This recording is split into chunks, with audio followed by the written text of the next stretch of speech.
ان شاء الله هنا هنشرح بقى ايه البطارية ال 12 فولت ازاي نعملها. ادي السبارك هولدر بتاعنا بتاع الخلية الليثيوم ال 18650. هنبدأ نثبت عليهم الخلية بتاعتنا.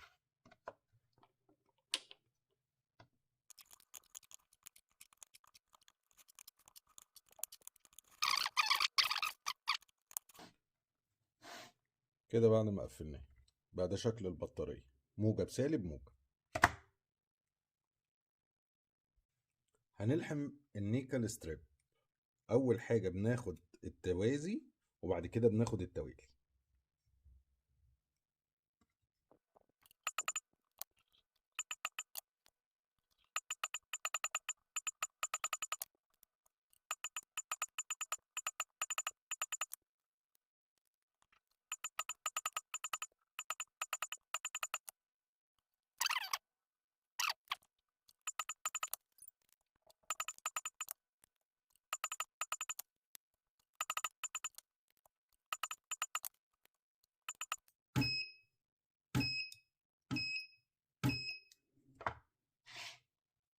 ده كده الشكل بعد ما خلصنا التجميع.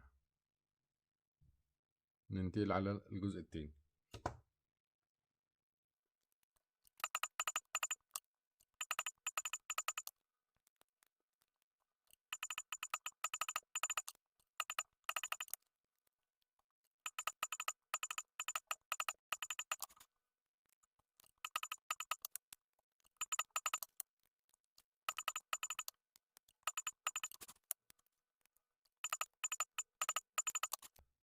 ده شكل البطارية بعد ما جمعنا.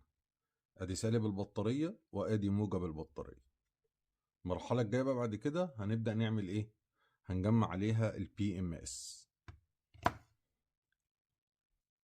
في عندي هنا نوعين من البي ام اس، بي ام اس 3 اس 40 امبير وبي ام اس 3 اس 60 امبير. البورد البي ام اس بتتحدد بناء على الامبير المسحوب من البطارية. بما ان البطارية اللي معانا دي تقريبا 15 امبير، فانا محتاج اسحب منها مثلا من 10 ل 12 امبير. ففي الحاله دي ال 40 امبير تكفيني، لان دي مش هتسحب اكتر من 10 ل 12. يعني ال 40 امبير دي مش هتقدر تسحب منها اكتر من 10 ل 12 امبير. في حاله ال 60 امبير دي انا اقدر اسحب منها من 18 ل 20 امبير.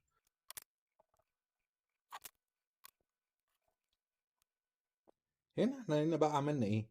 ابتدينا نوصل من الطرف السالب اللي هو 0 فولت، وبعد كده الطرف الرقم 2 اللي هو 4.2 من 10، وبعد كده الرقم